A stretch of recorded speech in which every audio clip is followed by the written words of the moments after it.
ಕೋಲಾರ ಜಿಲ್ಲೆಯಲ್ಲಿ ಅಮಾಯಕ ಭೂಮಿಯನ್ನ ಅರಣ್ಯ ಇಲಾಖೆ ಅಧಿಕಾರಿಗಳು, ಕಂದಾಯ ಇಲಾಖೆ ಅಧಿಕಾರಿಗಳು ಮರ್ಸಿಲೆಸ್ ಆಗಿ ಹಲವಾರು ವರ್ಷಗಳಿಂದ ಮಾವಿನ ಗಿಡಗಳನ್ನು ಹಾಕಿ ಜೀವನ ಮಾಡ್ತಾ ಇದ್ದಂತೆ ರೈತರ ಭೂಮಿನ ಒಕ್ಕಲೆಬ್ಬಿಸಿ ಅವ್ರನ್ನೆಲ್ಲ ಬೀದಿ ತಂದಿಟ್ಟಿದ್ದಾರೆ.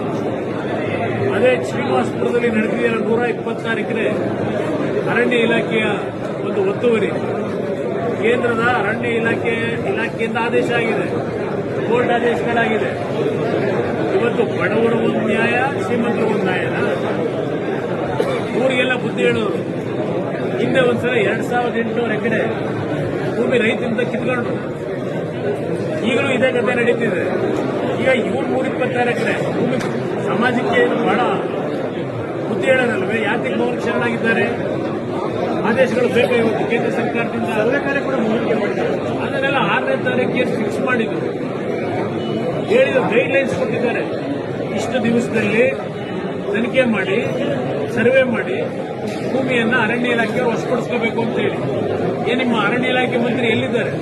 ಅಲ್ಲೆಲ್ಲ HMT ಅಂತೆ ಇದ್ಯಾವ್ದು ಹಿಡ್ಕೊಂಡು ಇನ್ನು ಭಜನೆ ಮಾಡ್ಕೊಂಡು ಕೂತವ್ರಲ್ವೇ? ಇಲ್ಲೇನ್ ಮಾಡಿದ್ದಾರೆ? ಯಾತಿಗೆ 6ನೇ ತಾರೀಕು ಫಿಕ್ಸ್ ಆಗಿದ್ದ ಟೈಮನ್ನ ಮುಂದಕ್ಕೆ ಯಾರು ಹಾಕಿದ್ರು? ತಾಂತ್ರಿಕ ದೋಷ. ಯಾತಿಗೆ ತಾಂತ್ರಿಕ ದೋಷ? ಕಂದಾಯ ಮಂತ್ರಿಗಳು ಕೋಲಾರ ಜಿಲ್ಲೆ ಪ್ರವಾಸ ಮಾಡಿದಾದ್ಮೇಲೆ ನಿನ್ನೆ ಮೌಖಿಕವಾಗಿ ನಿಮ್ಮ ಕಂದಾಯ ಮಂತ್ರಿಗಳು ಏನ್ ಹೇಳಿದ್ದಾರೆ? ಏನ್ ದೇಶಕ್ಕೆ ಬುದ್ಧಿ ಹೇಳೋರು ಇವರೊಬ್ಬರೇ ಬುದ್ಧಿವಂತರಲ್ವೇ? ಸರ್ಕಾರದ ಆದೇಶಗಳಿದೆ, ಅದೆಲ್ಲವನ್ನ ಇವತ್ತು ಬದಿಗಿಟ್ಟು ಇವತ್ತು ಯಾವ ರೀತಿ ರಕ್ಷಣೆ ಕೊಟ್ಟರೆ ಹೊರಟಿದ್ದೀರಿ?